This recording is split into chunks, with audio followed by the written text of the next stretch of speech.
I'm introducing our esteemed guest speaker in the person of Dr. Wadzani Dauda Palnam. Is a researcher, academic mentor, and life coach, currently serving as a faculty member at the Federal University, Gashua, Nigeria. His illustrious career is marked by over 100 scholarly publications, reflecting his unwavering commitment to advancing scientific discourse. Dr. Dauda was ranked number 10 by ScienceVal Scopus in 2 different fields from biological sciences and agricultural science among 500 prolific authors from 58 different countries in Africa.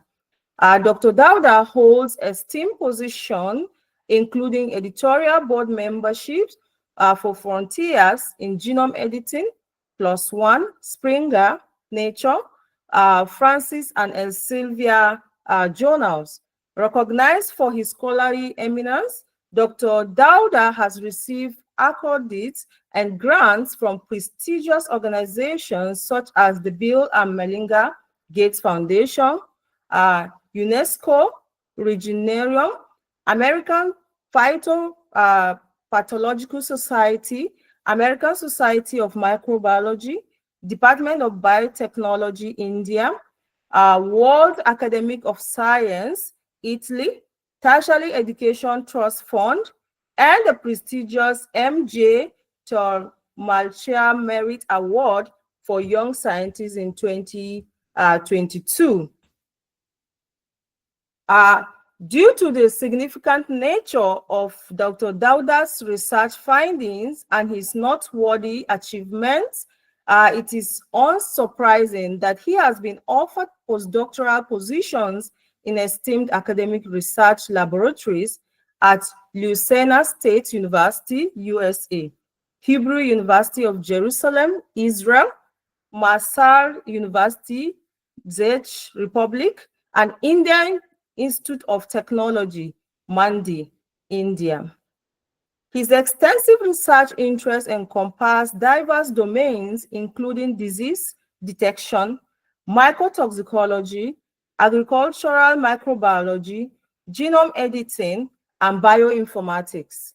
Dr. Dauda's intellectual versatility is further highlighted by his membership in renowned societies such as the American Society of Biochemistry and Molecular Biology, International Society of Computational Biology, International Society of Molecular Plant Microbe Interactions, Society for Applied Microbiology, American Phytopathological Society, American Society for Microbiology, the Nigerian Young Academy, and the Royal Society of Biology, UK. He holds the esteemed title of Fellow of the Society for Plant Research. Dr. Dauda is the Director of Research and Development at the Academic and Grant Writing Enclave. Dr. Dauda has been invited as a keynote speaker at various national and international institutions and conferences, including the UNESCO International Center for Biotechnology in Isuka, Nigeria, Doctoral Academic of Nigeria, National Open University of Nigeria, University of Jos, Nnamdi Azikiwe University, and Amalia University, and several others. Dr. Dauda's collaborative endeavors extend globally, fostering intellectual exchange with research groups in leading universities. In essence, he stands as an exemplar of scholarly excellence, illuminating the path of scientific inquiry and leaving an indelible mark on the annals of academia. Dr. Dauda, a dedicated researcher who values the importance of family, is happily married to engineer Deborah Dauda, and together they are blessed with 2 sons. Ladies and gentlemen, I want you to put your hands together and welcome our esteemed speaker in the person of Dr. Wadzani Dauda. Sir, you're highly welcome. You're welcome, sir. The mic is yours.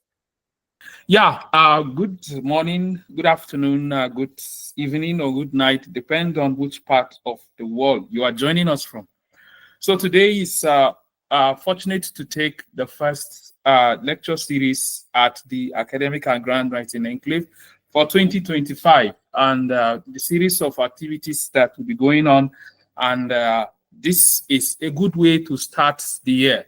Setting research paper publication, grant writing, and career goals in 2025. And I will want to sincerely say that you will do great, do well if you have a piece of paper somewhere, because there will be some short exercises that we'll be doing, and it would be great to have a piece of paper somewhere to pen down some key points. Yeah, first of all, we're going to do a quick activity for the next 5 minutes as we make progress. So in the next 5 minutes, I'm going to ask us to do an activity. So please get on the screen. I guess the organizers could have opened the chat box so people can react, right? So the first questions, there are a series of questions I would just want to ask us. First of all, I want us to know, like, just do an estimate. How many hours a day do you spend maybe watching TV, or maybe streaming for maybe some online, maybe streaming, let's say, football match is going, those of you that are, Chelsea or Man U fans, and or some kind of online events, or let's say those that are into Z-World or Nollywood movies. So can you tell me, like, maybe 1 hour, 2 hours, 3 hours, 4 hours, averagely every day, how long do you spend those things? So I just want 10 people to react, to drop in the chat box as we make progress. Don't worry, we're just doing an exercise. So please, a minimum of 10 people should drop it in the chat box. Let us know. Someone is saying less than 1 hour. Please, let's drop it. I just need about 10 people before we proceed. Yeah, someone said 3 hours, 2 hours. Yeah, please, let's keep dropping in 6 hours. Okay, 2 hours, 3 hours, beautiful. Solomon, I can see you. I can see all the chat. And I'm noting your names. Yeah, Kabiru is saying 5 hours. Someone is saying 4 hours. Beautiful. Thank you so much. Now, the next question. All of us eat maybe twice in a day, 3 times in a day, 4 times in a day, 5 times in a day. Depends on, lots of factors. So the next question is, do you spend, like, how long do you spend eating? Like, averagely, how long do you spend eating? Maybe at home. I'm not talking about the females, our mothers, our sisters, our elder, younger sisters, or females that are all here, because that's a different category. They have to cook and all of that. So that I'm not talking about the cooking aspect, though that's part of it. But what I want to just find out is rough estimates. How long do you eat? If you estimate your breakfast, your lunch, or dinner, averagely maybe 20 minutes per eating or whatever. Can you just guess a rough estimate in a whole day, like averagely, maybe eating outside or so? Yeah, I want to just see an estimate. Yeah, let's drop it quickly. Someone is saying 1 hour, somebody is saying 30 minutes, 15 minutes, 20. Yeah, great. Cooking, eating 3 hours, great, awesome. Thank you so much. I'm enjoying this. This interaction is awesome. Yeah, next is travel. Please, if you are not responding, it's good you get on your keyboard and engage your brain. You will realize why interacting in this webinar will help you, because your brain will not be static, just receiving. Try to put in some task. Just drop a chat. Ensure you have dropped a chat before we close this. Now, next is travel. How much time do you spend commuting daily? Maybe you have to go to work, you have to take a trip, take a taxi, or in your car. If you are in Lagos, well, we'll give you a special seat, because some of you have to, one time I was in Lagos and I had to go to see my friend in his place of work, and we have to leave by 4 o'clock. Before we could reach, it was almost 8 a.m. So you guys need separate seats in this webinar. Yeah, but roughly in a day, how long do you commute? Yeah, how long do you commute? You know, I remember that time I think we stayed for 1 week. I told him, I don't know how people are surviving in this Lagos. I mean, you have to start, but as early as 4 o'clock, we have to say if we don't leave by 4, you will not be able to meet up with 8 o'clock. And I mean, that's amazing. So yeah, travel, errands, and school runs here and there. You have to go drop children, just generally commuting. I'm seeing a lot of responses. Habib, you are saying 15 minutes. That's amazing. That means you are using a jet to travel in between, because I don't know how 3 minutes it's really going to work here. Yeah. Awesome. Great. Because somebody said, Habib dropped 3 minutes. I was shocked. Because 3 minutes means maybe you are using a jet. Maybe you have to give you an audience to talk to us so we can know the customized jet you are using to commute. Yeah, thank you so much. Next is social media, WhatsApp, Twitter, Instagram, and all of that. Facebook, Reels, TikTok videos. How long do you averagely? These are elites, people, everybody in this call are respected professors, faculty members, distinguished fellows are the ones here. So we can roughly have an estimate of how long we do those things. Social media, how long are you on WhatsApp? And for those of you that are using iPhones, it will have told you a lot about, no, yeah, this is how long you have spent today. You can track that very easily. And you should even know. So, yeah.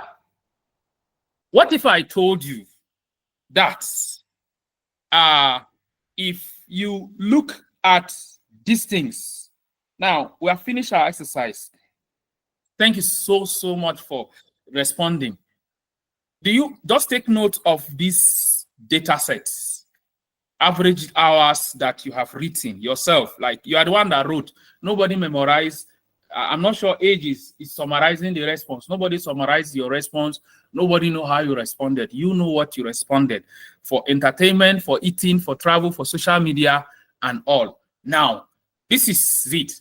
The average life expectancy as of 2025, as of 2 days ago when I was developing this, is it 2 days ago? No, last night when I was finalizing these things, the average life expectancy in the world is 73.3 years. That is the average lifetime that you are to born and die is 73.3 years.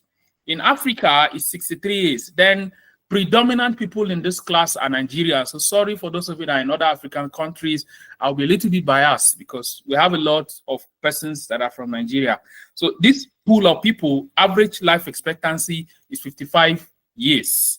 Now, I will use Nigeria to do a very case study, because what we are going to do before we start talking about all of those things is to understand time and what time actually is, right? So I'm going to use 55 years as the value I'm going to use to develop a structured system, right?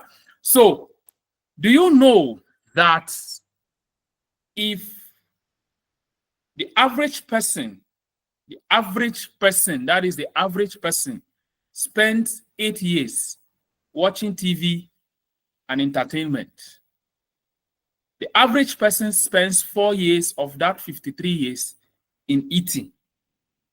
The average person spends about 3 years in traveling.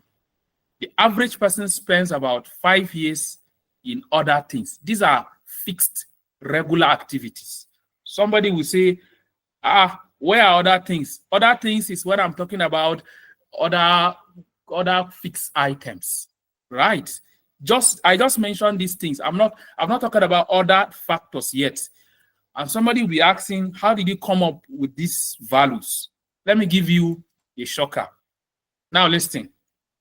If you have written that you spend about 3 hours a day in watching and entertainment, that means by that 57 years, 55 years, you will have spent 8 years doing those activities.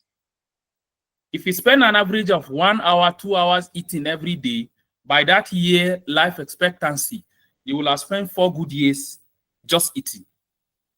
If you travel an average of 1 hour every day, by the time that life expectancy value, you will have spent 3 years traveling. If you spend an average of 0.96 hours, right? Not up to even an hour, not even an hour now on social media, you will have spent 2 years on social media. Then if you talk an average of 1 hour or 2 hours every day, you will have spent 3 years at that. Sum up the number, it will give you 20. Now, this is it. What's left of that 55 years is 35.75 years. The total time remaining that out of those fixed regular activities that we do is 35 years. And inside that 35 years is where you have lecturing, maybe you are in civil service, or you are in private sector, or you are in whatever sector, where you spend an average of 6 hours a day in that work you are doing. Averagely, 9 to 5 is even more than that. I'm just giving very conservative figures. If you spend an average of 2 hours per day in development, by that years, you will have spent 5 years. Then family and other things, if you spend 4 hours there, you have about 10 years. Then other pursuits, 3 hours, and the rest, 5.7 years. Listen, these other distributions of activities is what actually differentiates people. So time is a non-renewable resources. So over 8 hours per day are already gone on fixed activities. Fixed activities, of course, you have to eat. You have to have some level of entertainment. You have to have all those fixed things we mentioned. So all of those things on a regular conservative scale is about 20 years. Your remaining 15 years, 15 hours per day is actually what determines your impact and your legacy. So the take home is you maximize time on work, on growth, on family, and other life pursuits. So every hour matters. Don't just count the hours, make the hours actually count. Now, somebody will say, well, you are giving estimation of somebody dying at the age of 57. What if the person stays retirement age of 70? I will show you that very soon. I give you a quote by one of my favorite authors, A.W. Tozer. Time is a resource that is non-renewable and non-transferable. You can't store it up, slow it up, hold it up, divide it, or give it up. You can't hoard it or save it for a rainy day. When it is lost, it's unrecoverable. When you kill time, remember that it has no resurrection. So every moment, like I'm talking to you now, I'm giving you a fraction of my life. Like you are attending this webinar, you are devoting a fraction of your life.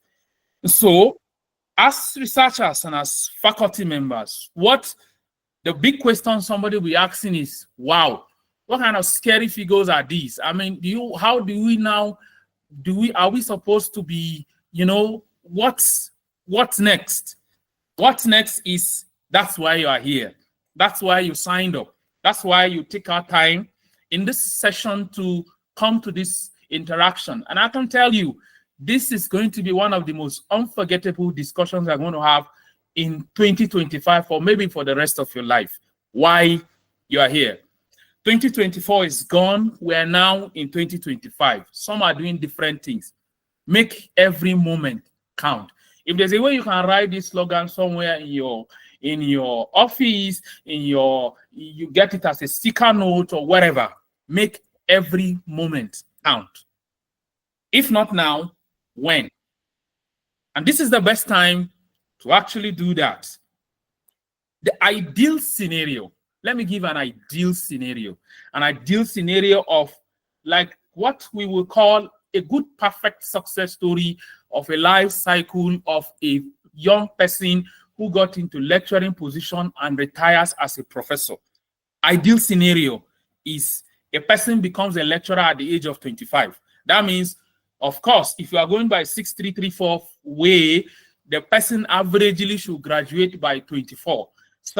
Do NYSC by 25, but let's take on a conservative scale, the person graduated at the age of 23, served at the age of 24, and now got lecturing position as a graduate assistant at the age of 25. Now you see this picture here, gateway to generalship. This is NDA gates in Nigeria, Nigerian Defense Academy. That's a gate. I actually love, anytime I'm passing through Kaduna, I just love, I like that. I mean, it gives a good message to me, right? So every recruit coming in is coming with the mindset of, I'm going to be a general. And that is the mindset of every graduate assistant or whatever position you got into the lecturing profession, because 96% of the persons here are faculty members from universities. So you have the person, if the person got into lecturing at the age of 25, that means the person have spent 0 to 24 years in education, than primary to tertiary education.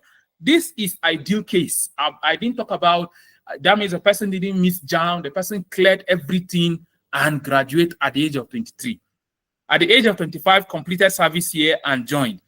So that life period, that 0 to that 24, before the person got into lecturing, the person would have learned, will have understand personal growth, will have understand career preparation. So the first 25 years of the person is actually where the person lays foundation of whatever he intends to do, right? And this reminds me of a story that one of our my great lecturers, told me. That time, I think I just got into lecturing newly, and that's about 10 years ago now. He sat me down and he was like, he said, I've seen the way you tend to be, you're always in the library. And he was a senior lecturer at that time. Maybe he's on this call, right? If he's here, that would be awesome. I've not checked the people on the list, so maybe he may be here. So he asked me and he said that there are two pathways of that there's a counsel somebody told him when he was in my position as just a young lecturer who just got a lecturing position. And what the person told him that time was that, I think he said he was an ABU's area, he came to our university on sabbatical. Yes. So I think then he showed me his CV. He was applying for senior lecturer position, and he had about 42 or 43 publications. And I was like, I printed it out and I was, wow, how could someone write 1, 2, 3, 4 up to 40 papers? Like that's amazing. So he told me that what helped him was, when he was a young lecturer like me, his neighbor, who is, I think he said the man was a pastor and the man was also a professor. His neighbor one day called him and told him a counsel that there are two kinds of faculty members in the university. One is a classic lecturer. A classic lecturer is the one who is very dutiful. He goes to class, teaches students, give assignment, gives CAs, does everything dutifully, marks his scripts on time and everything. When it is time for a promotion, he has the minimum requirement to get him to the next rank. He doesn't miss his promotion. Everything just goes smoothly to that lecturer. That is a career lecturer. So then there's a second category of faculty members in the university who are scholars. Those category, they don't compare and they don't prepare just to get the pass mark for promotion. They compete, they prepare for global competitions. So you will see them publishing in high impact journals.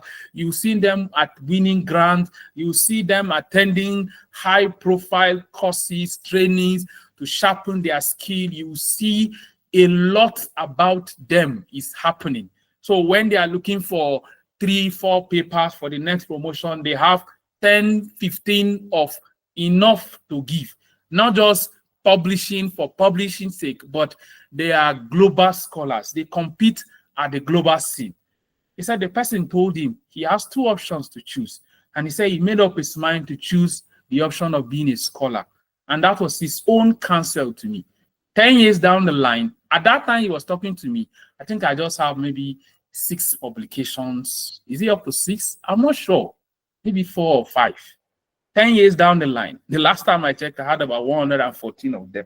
What I'm trying to say in essence is everything that you heard is possible, it's doable, right? So, ideal case.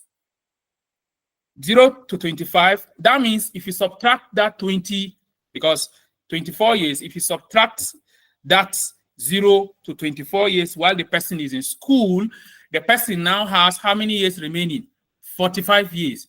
Because 25 to 70 years, that means the person is to stay and retire as a professor at the age of 70. Right? So now, and ideal case now, the person has 45 years to build a legacy. Legacy for himself, legacy for his family, legacy for his university, legacy for everything. As a graduate assistant, he goes in at the age of 25, ideal case, never misses promotion. 25 to 29, roughly 4 years. That means by that time, the person would have, start academic career, got a master's degree within that time. So those of you that are just gotten in, like one of the advice I do give a lot of graduate assistants that are coming into my department, my university is, what's your plan? The first thing that is expected is a person have finished master's degree. Nobody is expecting publication from a graduate assistant to become assistant lecturer at that stage. Assistant lecturer at the age of 30, the person becomes assistant lecturer at the age of 30 to 33, 3 years, where the person will focus on teaching undergraduate and pursuing his PhD. So next is by the time the person clocks 34, the person is expected to become lecturer 2 to lecturer 1, right? He'll be growing in that rank where he'll be supervising students, publishing papers, securing grant. This lecturer 2 to lecturer 1 is the most critical period in the life of a lecturer in using the Nigerian university setting, because if you miss it at that point, I will tell you why it will be very difficult to pull in a lot of things, because that is when you are vibrant, that is when you can link up, that's when you can enter any hole, pull out anywhere. Like one of my professors told me that sometimes if you travel for some short courses in abroad, he hides the title of a professor and he decides to just mingle and work with everybody. Because you'll find someone who just graduated with masters doing high-tech work, and you are just seeing that machine for the first time. It will be somehow for you to say, I'm Professor so and so. So he just blends in as a normal person. But as a young lecturer, lecturer 2 to lecturer 1, you have viability to do that thing. And that's why sometimes I get a lot of concern when I see young lecturers, not in my university, but everywhere you see the person is pursuing other things, trying to get into all manner of politics and all kinds of things. Those things are distracting. There is a time when you have developed enough skill to become of great value to the university. So that time is foundation. That's when you learn how to supervise students. That's when you learn you master publication skills. That's when you will learn under great persons to write publication. You will be the one to write. I've gone through all those experiences. You'll be the one to write. They are the PI. They get the grant. Your role is, at the background. Senior lecturer, the person becomes a senior lecturer at the age of 42 to 47, where the person at that time is mentoring, building national and international recognition. By the age of 48, the person becomes an associate professor to 53. Where the person will be leading research and achieving international recognition.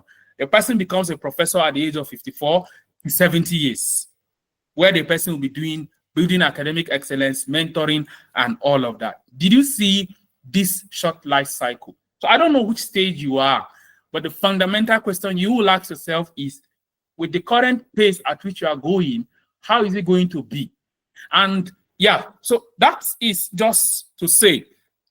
Now, strategic time management, making every time counts. I'm bringing back that slide again. 20 years is already gone on regular fixed things. Listen, this one, I've not even talked about other items, other things like sleep, other things like, I'm talking of sleep is there under those other activities anyway, leisure and the rest. But then I've not talked about, for those of you that are Muslims, I've not talked about when you have to go to Hajj, when you have to go for some pilgrimage. For those that are Christians, I've not talked about the time you will spend in church. I've not talked about all those things. I'm talking about just a regular academic. So when you put all those factors into consideration, you realize that Yours is not even going to be 20 years. The person may likely be 30 or more than that. So the time for impact is actually very, very little. Never forget, I'm bringing it back again. You spend 3 years, 3 hours every day on TV and entertainment. By the time you are clocking the average lifespan, you spend 8 years. 2 hours is 4 years. 1 hour traveling is 3 years. Social media, 1 hour is 2 years. Talking is 3 years. The total expenditure time, how the 20 years of our lives are fixed on regular things. So everybody think they have plenty of time on earth to achieve their goals, but in reality, they don't. And don't forget, there is a morning season, there's an afternoon season, and there's an evening season. Why is this introductory talk important? Because your future self is waiting for you to take action from today. Like how you decide to do it. You could decide to go by the lake, by the pool, just anywhere the wind blows, I go. Or you can decide for you to be in this call, it means there is something in your mind, there is something you are trying to do. Either you are here as a mentor, you want to learn some skills to help mentor your student, or you are here as a person, you want to learn it yourself. These are the two categories of people that are here. The academic system demands excellence in research, publication, grant writing, and career progression. Yet, many researchers are left without clear roadmaps to navigate those challenges. This is now I'm starting the lecture. So all I was saying earlier on was to do a mind shift and to bring us home to realize that the time you are thinking is long, it's not there. I've not talked about so many factors that are there. I've not talked about when you have to go to look for fuel. I've not talked about when somebody is sick, you have to visit the person. I've not talked about all those things. Yet on fixed items alone that are necessities, because you have to have part in one of those things, 20 years is already gone. So now the introduction to why we are here. The problem is shift and competitive academic landscape. And that competition, believe you me, is getting stiffer and stiffer. I saw a professor on LinkedIn. She was writing that the caliber of applications is receiving for PhD positions in her lab, she didn't have those qualifications even when she finished her postdoc, because people are advancing, like things is speeding so fast.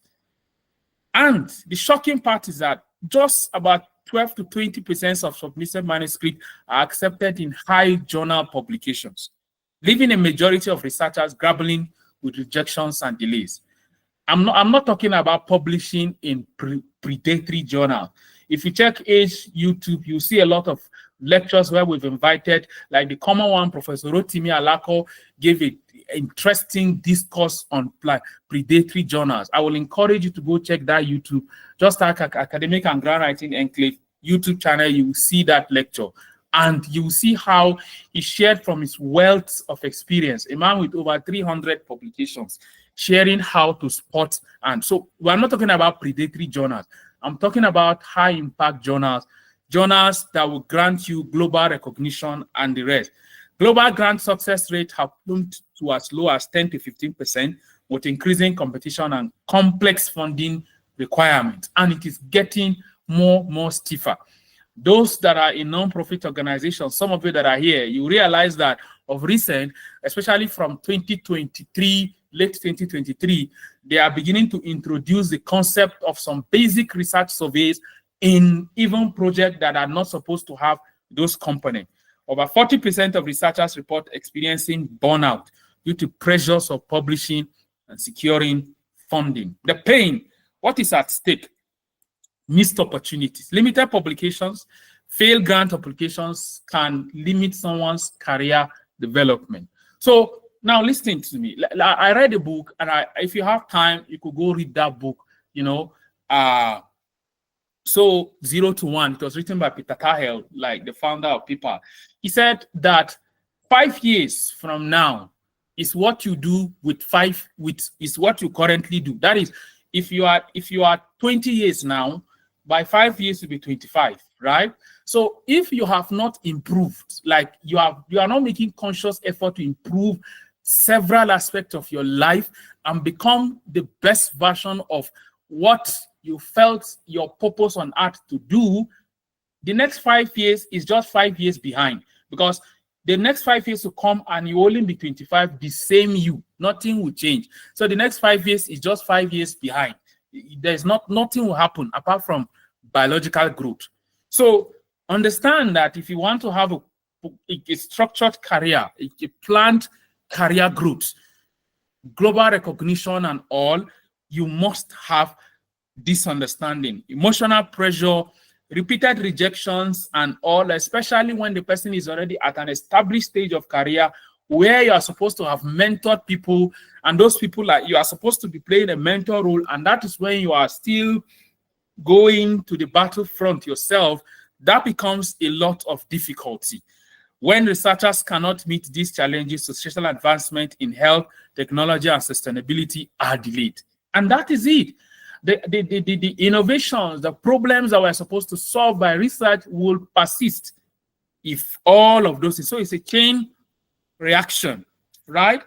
The loss, a break without, a break future without action. For researchers, career remains stuck at entry-level positions, missing leadership and influence opportunities. There are some grants that will come that you could see that you have all the requirements, but just a particular items is what will make you to be disqualified. For institutions, reduced visibility, competitiveness in global rankings due to fewer publications and grants.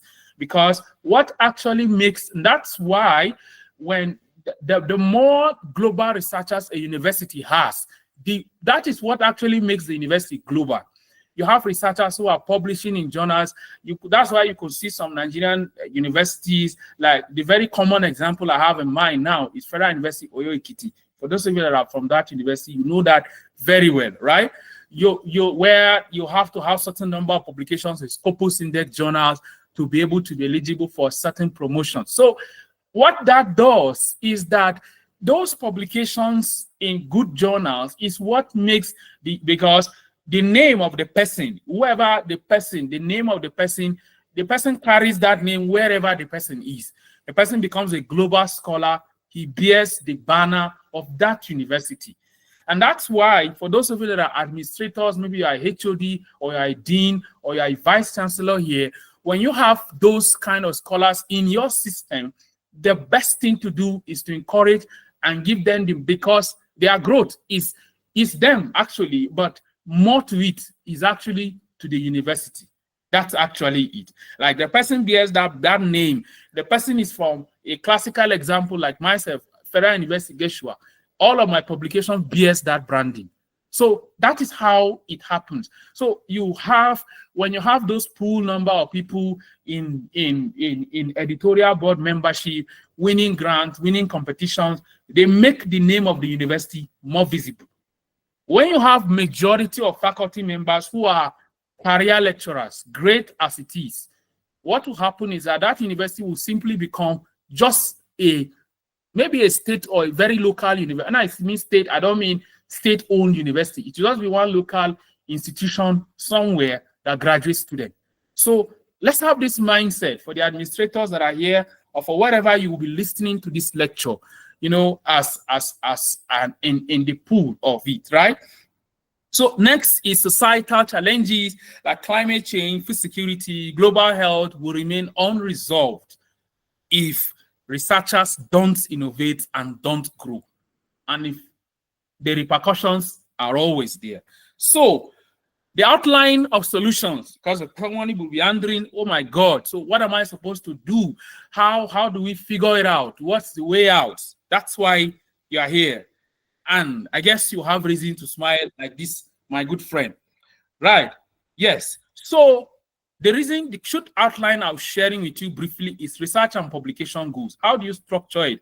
Grant writing and collaboration goal. How do you structure it? Career and developmental strategies. How do you develop it? Academic service and leadership. How do you do it?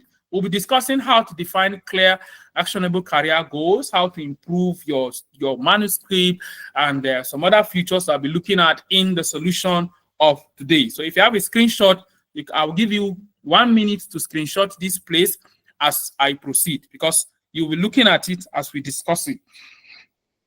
So I'll give you a minute to just look at this screen closely. Look at the things we'll be doing today. In the next few minutes, we'll be out of your way anyway. I'll be out of your way anyway.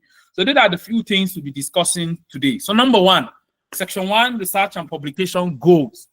Break your goals into 1 year. For now, it's 2025. 1 year. What do you intend to do? 5 years. What do you intend to do? 10 years. What do you intend to do?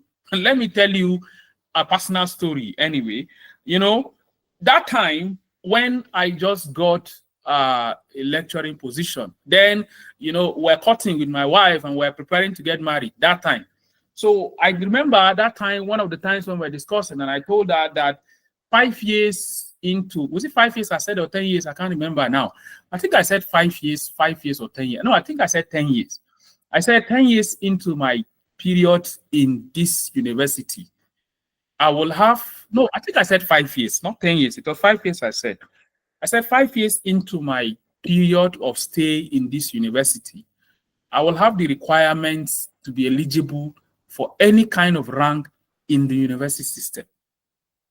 I didn't just say it, I work it out. And of course, down the line and all of that, the rest is history. So break your goals. Know where you are heading to. This 1 year, what do you plan to do? Sit down, maybe as a director, as a chief medical director, because we have one of our large pool of audience in age are people in the medical. So we have a lot of CMDs, doctors, and all from here. As a director of a medical thing, you teach medical students, you have a structured plan. What's your plan in research? Define it this year. What do you intend to do? Break it into 2. As a person, as an early career researcher, what do you intend to do this year? Right? Actionable in 1 year, break it into specific target. I want to publish X papers and secure X grant. Look, if you have ever, of course, I don't think there's anybody here that have not watched football. You know, when you remove the goal post from a football match, the game is over because there's nothing to win. You know, those days when we were children, we used to play ball without goal post. You know, you don't be playing. It's that one. I'm not talking about that one. Regular goals. When they remove the goal post, there's no game. They are just being exercised. So goals, when you set clearly defined actionable goals, what helps you do, especially when you write it, what it helps you do is that it gets your brain and it gets your mind to understand this is where you're heading to. So you'll be able to measure yourself. You know, some people say, well, people that set goals and all of it, I'm not talking about resolutions. That's not what I'm talking about. Some people say, well, there's no need to set goals. Just live like that and continue like that. I was given, in a mentorship platform I run, you know, for young people, teenagers and young persons and all. So I was giving a New Year talk. I think that's to be, this year itself. So, and I was telling them that if you want to understand how financially prudent or non-prudent you are, before you begin to say, oh, I need more money this 2025, go to your bank account, bank statement. Download your bank statement from January 2024 to December 2024. Print it out. When you print it out, yes, that money you spend in printing will touch you. It's a good way to break your brain to sense. Sit down and look at your expenses. The total income you have been receiving, where do those money go to per month, per quarter, per 6 months, for the whole year? That tells you a lot of how, whether you are financially prudent or you are a waster. Because if you don't do that, you repeat the same thing in 2025, the same thing in 2026. Then when you've reached certain years, you say, oh, the government is that, you begin to blame people. That is how it is here. When you don't set goals, actionable goals and plan, oh, I have this manuscript XYZ, I need to develop it, I need to pick up, when I finished my PhD, there were some aspect of the work that I'm supposed to have beefed up and published. Okay, this is my master's student, they did that work, we dump it somewhere, I need to pick it up, we dust it, we send it out. If you don't factor those things, believe me, 2025, I was telling a friend yesterday, I don't know, from my experience, once it is August, the year is over. You open your eyes and close it, it will be August. I don't know, but that is not a theory, nor is it a doctor. That's my own philosophy, my observation. Once August come and you enter September, October, November, the year is over. So if you don't have those actionable plans, 2025 will still go like that. Nothing will change. So yeah, combine professional activities with personal aspirations for a balanced approach. Grants and all, regularly assess and adjust your goals to reflect progress and emerging opportunities. Mark it and know when you are ticking the box. Quick thing you can easily do, you have stickers, sticky notes, literally every laptop has it. Get your sticky note active. Search on the search icon of your laptop, you see sticky note. Write those sticky notes. If I it's just because of time, but if I open my sticky note to you, you think I open a project. Because I have so many things. Okay, I need to do this, need to do this. Once I finish it, I push it to another place. That is how you remain organized. Otherwise, you wake up and realize that you have been eating without drinking water. So have it structured. Use framework like SMART, measurable, actionable, relevant, time-based for target. Illustrations, I want to publish 5 papers in 2025, secure 2 major grants by 2025. So what does it mean? You begin to scout out. You begin to plot, okay, these are the journals I want to send my papers to. I have this manuscript. No, I don't have. Okay, I need to collaborate with XYZ. Let's see if we can have it structured. Develop a career development timeline for tracking your progress. I give you this quote: the key to success is setting realistic goals. But if you don't set those goals, you'll be playing the ball like exercise. And you wake up, like I do tell some of my friends, though one of my friends do say anytime he remembers that quote, it scares him. You open your eyes and close it, you are 50 years. And if you are not careful, while you open your eyes and you are 50 years, that was, of course, young person. If you open your eyes and close it, you are 50 years. And you now see some people playing around you and you ask them, who are you? You say, you are our father or you are our mother. That is how age just goes so fast. So spot it and plan it accordingly. Enhance manuscript quality. Compare a poorly structured abstract with a strong one. Look at journals side by side. Look at how to improve it. Use concise, improve your language, convey complex ideas, develop more reproducibility in your work, enhance your data visualization skills, infographics, enhance your skill set as a scholar. Popular tools that you can use: declare, improve your manuscript quality. Right? Next is number 3, identify target journals. Besides journals relevant to your field, target journals such as Nature Communications, if you are in sciences, or PLOS ONE, it's in an interdisciplinary journal. You can have it structured. Yeah, I have this XYZ data, and in the data set I have, or in the survey I have, or in the kind of work I have, it may not really go into high impact journal, but at least it can go into some 2, 3, 4, 5 impact factor journals. And some of them, I can publish them in some society-based journals. A lot of people have asked us this question, especially even during the 6 weeks course that Age does. What do you mean? Do you mean, no, rather than you publishing your papers in an unknown journal, look for society-based journals in Nigeria, in departments and all, and publish it there. That is, if you looked at the data, it looks like, no, this data, you yourself know that you cannot just do. I used to say this story, my bachelor's, not even master's, so my bachelor's, I think when I just came for my PhD, I wanted to experience how nature journals react to this thing. So I took my bachelor's degree. No, it's not bachelor's degree, it was my master's. I think there was one aspect of the research I have not published. So I just said, let me send it and see what nature will say on this work. I know they would, of course, I know they would reject it. So I sent it. 6 months down the line, they wrote me a reply. I still have the reply in my mail. And anytime I looked at it, I just laughed. They wrote very beautiful. The editor took time and wrote. He said, there's one clause I will never forget. He said, the methodology employed in this research is looking like the manual of a regular lab notebook. So that is a polite way of telling me what I've done is trash. Of course, 3 years down the line, I became an editorial board member in the same journal. And that shows you how you would, use feedback to develop yourself. Right. So that is it. Identify target journals, Next is grant writing and collaboration. Grant writing and collaboration. Develop grant writing skills. Use structure, look for grant opportunities that you would apply for. Improving your language, improving your grant writing skills. Don't be contracting as a faculty member. You shouldn't be contracting grant writing to others. Sincerely, I have received such requests, and in all honesty, I've declined.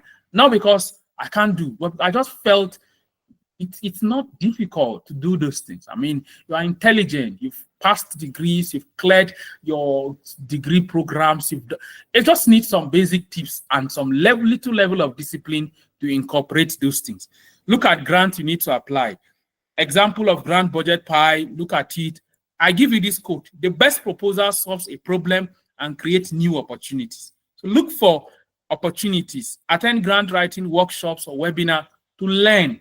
What those things do to you is that it helps you. You don't stop, you keep evolving. Now, see, I was talking to someone, 2 days ago or so, I was talking to someone that there was a course I registered for, and the course has to do with some leadership, some basic academic stuff and all of that. So the person was now asking me, what exactly are you now looking for again? What new do you want to add to what you have already? And I told him, I believe that for me, I see growth as progressive. I see growth as if you meet me now, and all I'm telling you is that I have published that paper long ago, I've achieved this, and I'm not doing anything progressively now. It means I'm not different from how I was the last time I had that breakthrough, or whatever I call it. All right? And so that is how it is. Last year, I told a story of how I think that course in Naira, the price of that course was, I think, about either getting 200 or something thousand Naira in Naira. And the person that was the teacher the course myself. And so I said, and the fact is, there was something I wanted to learn, and the young man that was to do that course not just have result for it, did good justice to the course, and I've improved a lot. So one thing that a lot of persons will feel is that, well, what are you going to teach me? What new are you going to say? What new are they going to tell me? That's why you see people, I don't want to mention some politicians' name in Nigeria or Africa. A person have achieved, he has become a governor before, even served as a president. See, the person have said, he traveled for a course, for a 6-month course, for whatever course in UK. It's not really the course itself. There's a stage you come in life where you are interested in shedding your old skin and adding new ones. Don't allow that stage in your life to cease, where you just feel, I know everything, there's nothing they're going to teach me, there's nothing new that's going to tell me, I've done this, I've achieved this, I've done that. It means you are not improving. So that is one thing you will want to do. Build collaborative proposals, collaborate with people. One of the quick ways you have collaborations, the fact is, for me, some of the big grants I've collaborated with people, most of them, we met either on LinkedIn or on ResearchGate. Okay, I've read your work, I've read this, we are developing this proposal, we want to be part of the team. Okay, we have a short meeting, and the thing looks fine for me, fine, we accept, we go. If it doesn't suit what I'm doing, we move to the next thing. So that is how it is. So how will they know you, right? How will they understand you? How will they recognize you? How will they invite you as a external examiner to one PhD student somewhere in Gabon or somewhere in another country? It's when you are visible. There's a passage in the Bible that says there's no person that does something in secret and expect to be known. I think that's one very favorite quote of Professor Ati, who do come to give lectures in the age. Build collaboration. Great people collaborate. It's only weak minds that compete. When you find someone that have the result you're expecting, the beautiful thing is to collaborate with them. Collaboration can come in any way. And like you saw, Professor Okiria, she gave a lecture in last year in 8 webinar series like these. You can go to the YouTube and find her there. She was something she said, and I penned it down here. Collaboration allows us to leverage collective intelligence. Yes, collective intelligence. I don't know, maybe Prof is here herself anyway. So collective intelligence. So you build in collaboration, right? But when you are coming with collaboration, one powerful thing she said that day was, you don't come as a liability. Oh, I've seen you have done this, you have done this. I want to be part of your team. What are you bringing to the table?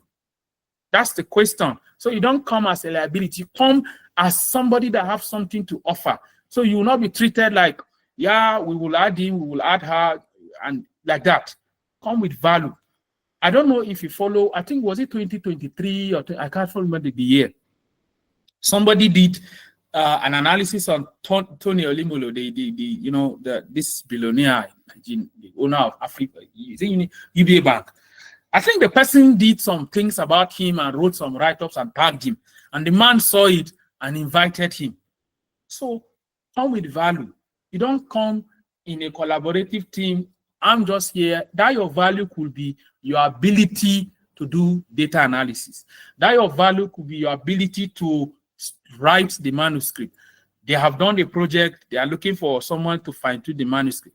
That your value could be your ability to, whatever, but just come with value. Next section 2, career development strategies. Plan for continuous learning. This year, structure some programs, have some courses you would want to attend. And you don't just attend, somebody told me an experience. Someone, he signed up for a particular course and he paid very huge amount of money, and the person just sent them some downloadable document to go and download and read, and the person show up, and if they're asking the person technical question, the person will be insulting the people and all of that. So one thing you will learn, you structure what are some development courses I will need to attend. And you plan it ahead, right? Like, somebody, was it last year, November? I don't know if she should be here. I don't like mentioning names of people because this thing is going on media. So she was here, and she was one of the respected persons in one of the what do you call it? The federal government of Nigeria, one of the ministries, and she wrote to an email that she wants to know what timelines are each course is going to happen, because the director of the institution is looking to sign up for the staff members to plan to attend similar programs. So that is how to plan. And this thing was happening, I think, around September or so last year. So plan it. You don't just attend a course that you just see online and just sign up. One thing for me, I still sign up for courses. In fact, next week I have a course I'm attending. Yeah, there was a particular software tool that I needed. I was trying to do some analysis. I know how to do it with one old software. I saw there was a software that was just developed and published recently in Nature, and some people had to do training on that. I just registered for it. I paid and registered. The training is next week. So one of the things you will do if you want to sign up for courses, whatever thing, the first thing you try to do is the credibility of either the course is coming as an organization or is coming as a person or the persons. If the person, for me, if someone doesn't have a result to demonstrate, I don't even waste my time, because the person will just simply tell you theoretical things and it ends it. That's it. So learn it, plan ahead, sign up, and develop yourself. Update on emerging trends in your field, webinars, podcasts, journals, follow trends. Learn complementary skills like coding, those of you that are in aspect that concerns that public speaking, leadership. Dedicate weekly time to explore new research tools and technology. Improve yourself. And when you're improving yourself, add up to those skills. Learning never exhausts the mind, right? So next is network strategically. Very, very important. career development, attend conferences. Why do we attend conferences? It's not just you attend conference, maybe you got some TED fund grant to go for the conference, you attend the conference, you come back, you submit report, and that's it. No, the essence of conference is for networking, it's for collaboration. It's where you will meet respected persons in your discipline. Be active on media platform like LinkedIn. Literally, most persons that have met me, whether here or wherever, we met on LinkedIn. I'm a little bit active on LinkedIn. If I want best way to get me is LinkedIn. You drop a DM, I get DMs almost every day. I also send DMs to people. So you be active on LinkedIn. That's professional. Somebody say, what of Facebook? That's a different thing altogether. Twitter is also okay. You find some level of conservative people. But LinkedIn is one very important thing that you will plan this year how to be more visible. Don't just be a hide and seek. You hide, you check people's profile, you check what they are doing, and you get out. No, be active. There is no way you are like last week. Was it last week or 2 weeks ago? No, 2 weeks ago. There was someone I saw, he did a write-up on something and the thing resonated so much with me. And so I think I wrote a feedback and all of that. Then the guy is, one very respected person in the US. And I was trying to see how to get, so when I replied, and I think I commented 1 or 2 times, so I now wrote him a private message. He replied immediately, oh, I've seen you, I've checked your profile, I've seen you are doing this and that, so proud and all of that. So he said he has this close group where he discussed with these people. He will enroll me to see what's going on. And it's been amazing. Amazing. So that's what I'm trying to say. Build, be active, engage with peers, participating in online forums and collaborative platforms. Don't be in a silo in 2025. Your network is your net worth, whether academically, financially, whatever. Next is prioritize your well-being, schedule breakout time, prevent burnout, have incooperative activities, have walk-ins, have times you walk in the evening, you stroll out, have some sports to introduce in your routine. Don't be so regimented. Celebrate small milestones. You submit a paper, you get a feedback, positive, negative, celebrate it. Maintain motivation and positivity. Read books, read things, mingle around people that are going to inspire you. When you hang around someone who is always pessimistic, you will eventually be a pessimistic fellow. Someone who's complaining is always complaining of Tinubu, complaining of that one, complaining of this one and that one and this one. It's not going to help your distance. Someone who is always complaining what the vice chancellor did, what the deputy vice chancellor did, what that one happened, full of complaints. Hang around people who are pro-development, people who are achieving things, people who are pushing for the thing. Because ultimately, there was one very lesson I learned from the vice chancellor of my university. I think we were discussing something one day, and she said something, and I will never forget that word. And she was like, the system in a university is that it's like a plate of meal, right? Whatever is inside that meal, that's what everybody in university eats. So if someone is interested in adding more value to the meal, everybody enjoy. Someone is interested in adding detrimental value to the thing, everybody will suffer. So that's how, and I think it's a very powerful illustration. So have that. Build positive mindset people that are progressing. Because listen, that quote that they said, if you hang around 5 billionaires, you'll be the 6th person, is very true. Like in all psychology books you will read about. We have professors in psychology here, based on the registration. So you would know this way better than I do. I'm a scientist, right? So you don't hang around people who are always pessimistic, who are always have reasons why certain things will just not work. They have 101 reasons why you will never publish in a high impact journal. How that they send their paper, all the work they did is rejected it. So why are you wasting your time? They have reasons why grant proposal, you will never win grant as whatever. You will just don't even waste your time. Just let's just live life. They come to the office in the morning, they go to this person, look for this one, talk with that one, talk with this one, talk with this one. By closing time, they are done. Their own classes, they don't even attend lectures. They don't take care to lecture the student.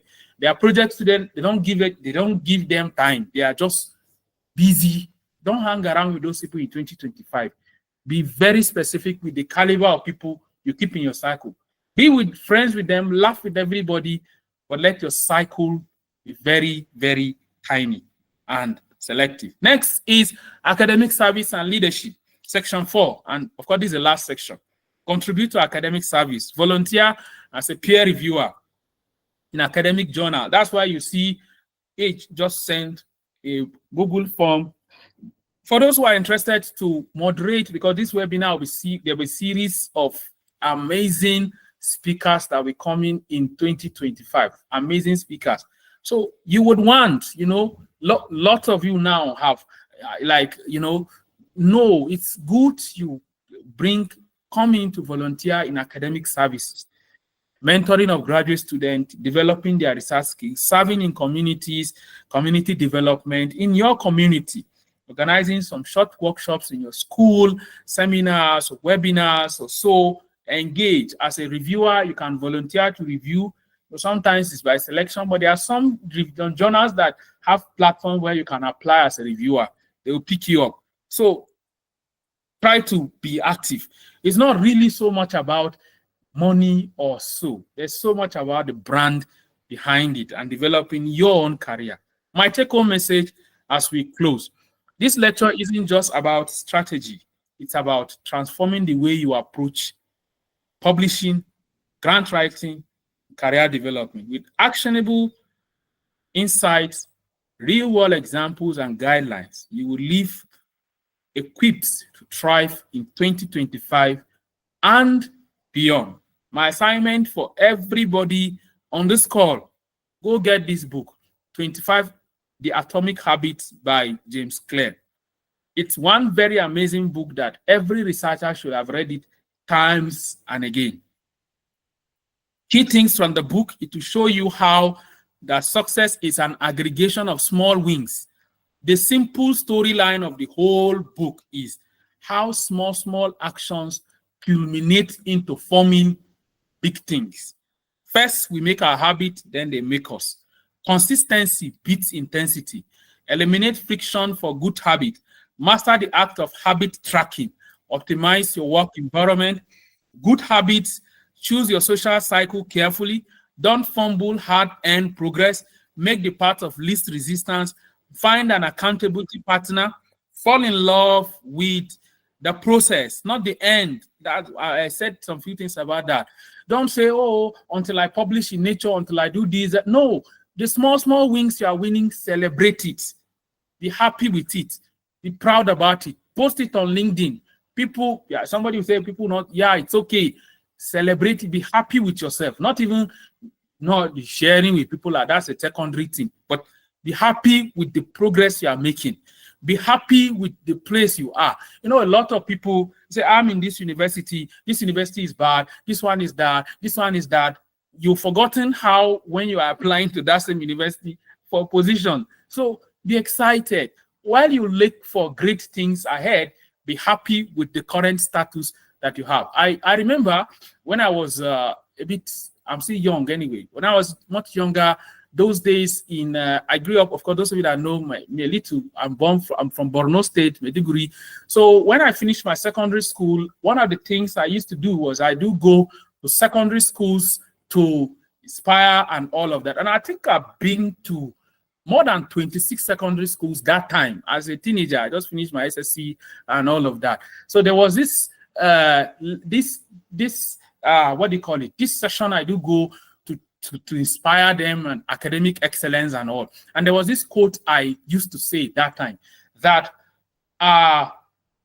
be happy with your current state, good or bad, while you anticipate great things. Under attention. Winners and losers have the same goals. Success is a lifestyle, not an event. Talk is cheap. You are your actions. Good habits take a long to build. Your identity is your future. Results are lagging indication of habit. Trajectory is more important than current position. You do not rise to the level of your goal. You fall to the level of your systems. So create system. And I'll give you a great gift. I'm going to give the PDF copy of this book to the secretary, and those of you that will fill the feedback form, will send you that book copy by anytime this weekend or so. So this is one book, you will have it, because if I say, but I would really encourage you to go get the hard copy, great. But for those that will have trouble getting it, we'll send it. I have a copy of it.